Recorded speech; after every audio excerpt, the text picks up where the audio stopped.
You're watching TS Madison TV. My God, today. Next thing we have up on the court ledger is one of the 4 ex-cops charged in George Floyd's murder is confronted by a furious shopper in a Cub Foods. What is that? And tells her, "I'm sorry you feel that way," as he buys groceries while out on a $750,000 bail. Let's go. Yeah, that's me. It is you. So you're out of prison. Yes. And you're comfortably shopping in Cub Foods. As if you didn't do anything. I'm not, I wouldn't call it comfortably. I'd just say getting necessities for helping. I don't think you should have that right. I don't even think you should be out on bail. I can understand. I mean, how does it feel? We go around Minnesota like this. I pulled up the picture. I knew it was you. It's just like he was there when they were killing him. And it's just like, this is crazy that you're here just thinking everything's okay. I mean, you don't want to apologize. You don't want to say anything. Like, no. Because this video is going to be on the internet. Yeah, he has the nerve to literally come outside thinking that we don't know what he looks like. How dare you? You're not going to be able to comfortably live in Minnesota after this, or anywhere. And you will be going back to jail. Trust. Trust. Yeah, he bailed out. How'd you get the money? How'd you get the money? And you're lucky that they don't have your address. You're lucky that they don't have your address. Hi. This is one of the police officers that was involved in killing George Floyd. He was out on bail today. And he's over here comfortably shopping in Cub Foods as an. Did they put it on the mic at the end? Did she say it on the loudspeaker? I think it looked like it. Oh, Kandi, let me ask you this question, and let's be all the way real.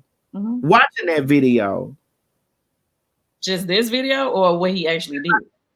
Well, that video, we know what he did. Like, he stood there, he assisted in that, you know, and it looks like there's lots of regret in it. Like, now that you out in public and now that this stuff that went crazy, like, it looks like there's lots of regret in the situation or whatever. And this is something that he's going to have to live with for the rest of his life. Oh, for sure. What do you think is going through his head? I mean, it's hard to say, to be honest with you. I mean, at the same time, it's like, I'm sure nobody who's human would not have no type of regret in no situation like that. I mean, he was a part of something that was just, the whole world saw him take somebody's life. You know what I mean? And so, I mean, how could he not, you know, be feeling like shit, basically? You know what I mean? It looked like it, like the way his whole mannerism, the way he was just in this space like that, it did look like that he felt like shit about it. Well, I mean, here's the thing. I mean, like you're saying, I mean, I do feel like he felt like shit. At the end of the day, he definitely didn't try to come back at her and say nothing crazy. He knew better than to do that. He just did, which is what he should do and what he's going to have to do, because people going to keep coming at him until, you know, they get some type of verdict in the case. You know what I'm saying? So I just personally feel like it ain't nothing he really can do but shut up and keep it pushing. Right. Now, I do think that was the boyfriend that he was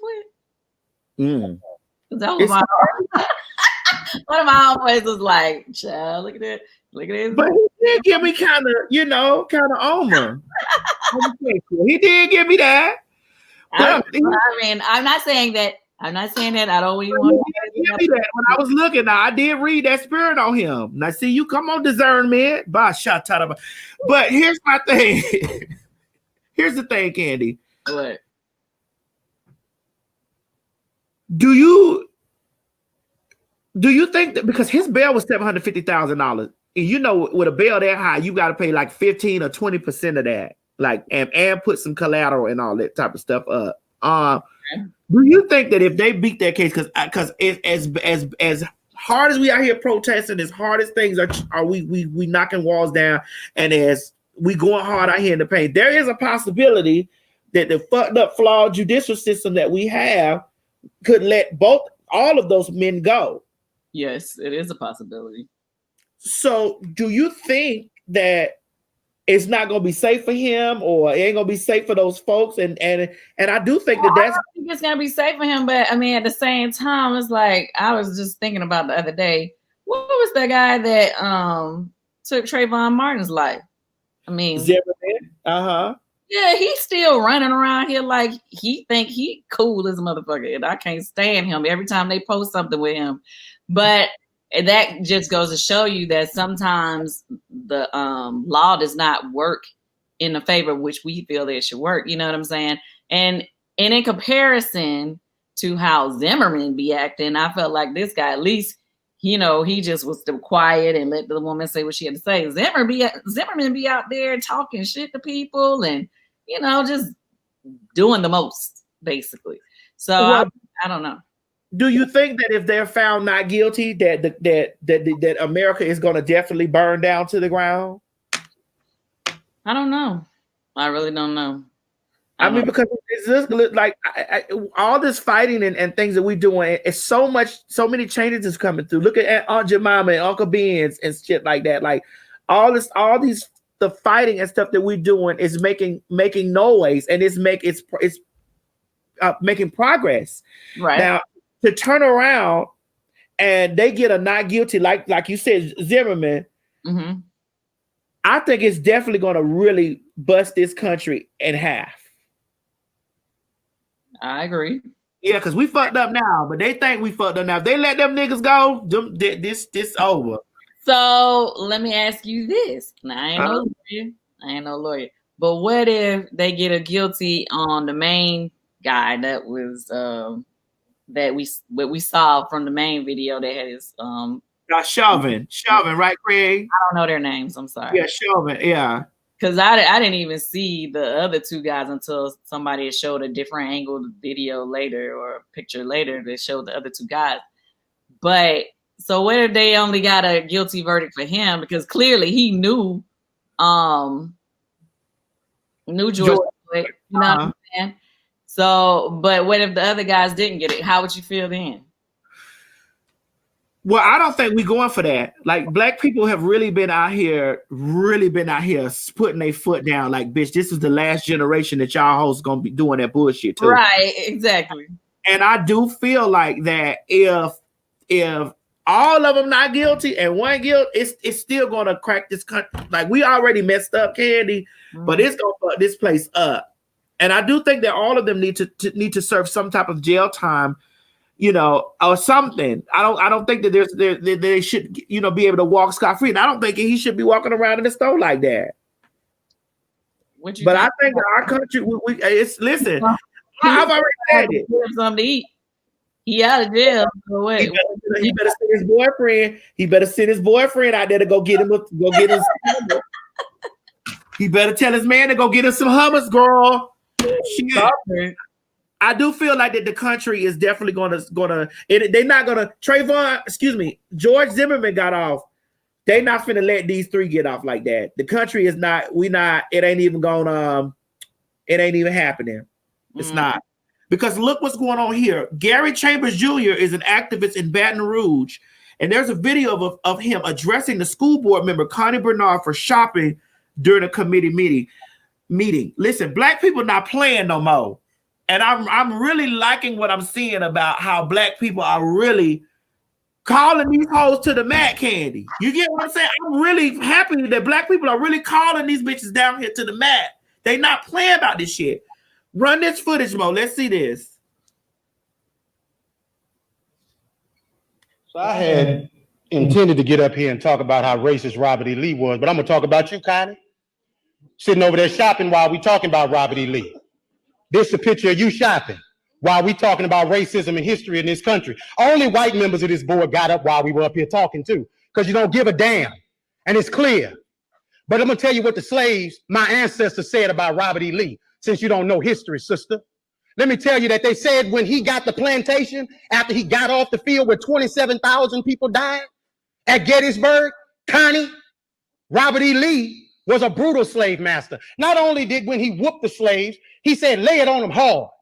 After he said, lay it on them hard, he said, put brine on them so it'll burn them. That's what Robert E. Lee did. And you set your arrogant self in here and sit on there shopping while the pain and the hurt of the people of this community is on display because you don't give a damn and you should resign. You should have resigned 2 years ago when you choked a white man in his house. You should have resigned 2 weeks ago when you got on TV and said foolishness. And you should walk out of here and resign and never come back because you are the example of racism in this community. You are horrible. Now to the rest of the board. You have an obligation to the people of this community. And 81% of them are black. And do you need a Klan rally outside, Mr. Goday, before you end it? Because holding it up means that you put that building in jeopardy. You do, sir. Because all over the country, they're burning stuff down. And black folks in this city have stood with protesters. I ain't seen you elected officials out there with them, making sure that nothing goes south in Baton Rouge. It's been folks in this community who give a damn, not just when it's comfortable, but every time. And 4 years ago, we came down here. Mr. Drake, they say you're a good man. Be a good man. Black folks say you're a good man. White folks say you're a good man. Your legacy is attached to tonight, brother. Your legacy. Now, let me say to the black members of the board, it's the most solidarity I done seen out of y'all in forever. Let's keep it that. Let's stand on this moving forward because we don't need to apologize for Connie, Evelyn. She showed you who she was when she was sitting next to you while you were talking shopping. You don't need another example. Now, when do we as Baton Rouge stop being in 1856? If you want to name the building after somebody, how about PBS Pinchback, the first black governor of the state of Louisiana, when he was governor during Reconstruction? You want another name? Oscar Dunn, who was the lieutenant governor of the state of Louisiana in the 1860s, that gave the right for Darius Landis and Don Collins and Evelyn Ware Jackson and Tremel Howard to get here. You want to name it after somebody from Reconstruction? Name it after the people who fought for abolition of slavery. If you want to name it after somebody, honor the right people, the people who are on the right side of history. But it's your ancestor that the school is named after. So you're holding on to your heritage. But we built this joint for free. And we done begging you to do what's right. Thank you, sir. Next. Baby. Oh, Baby. Did you see him let him have it? Baby, let me tell you something. Connie got her flat booty ass up and walked out. Baby, she walked out of there like she walked out of church. Listen, Connie kind of got her flat booty and put her finger up in her ass. Baby, she walked out that motherfucking joint there. Wait, that's my question. Who did she choke though? Didn't he say something about? You seen her on the video? You seen her choking that pool? That what, man? Shit. I don't know who that was she was choking, but he laid it down on their ass. I'm telling you, black people. Let me tell y'all something. Black people. What's that? Baton Rouge. Okay, Baton Rouge. This is the part I don't like. Black people, we are really out here standing up. He said it's 81% black, right?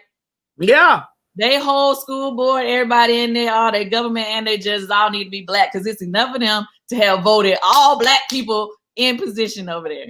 We need to keep black people in positions of power, and it's only going to happen if we vote our own folks in and we get behind our own people and get them in office. I'm just saying.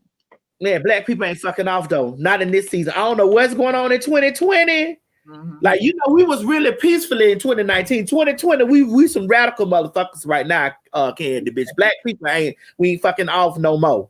Oh, you know, this is the time for black people. Everything you working on, everything you doing, you need to be pitching it, putting it out there because right now they just want to be a part of everything black right now because they want to show that they are allies to the black community. So anything you working on, you better go on to get it out there. Well, Kandi, you know, since you said that, I need to come over there and be a housewife of Atlanta. Well, shit, maybe you should. I get a man to marry me real quick. Which one of y'all niggas out here want to marry me? Like Rashid said, put it on and make him want to marry me. Which one of y'all want to marry me? Because I married one of you motherfuckers and I'm going right on the Housewives of Atlanta. Shit, I'm getting ready to buy me another house anyway. Ooh. Ooh, Huh? somebody getting to the money. Well, listen, you know I always did that by paying the goddamn. I know. So, let's do it. If you just enjoyed watching this video, don't forget to subscribe to my YouTube channel. Or if you're already here, click that bell up there, one of them, and subscribe so that you don't miss this or any other excellent content that I have for you. Don't meet me here, beat me here. Ciao.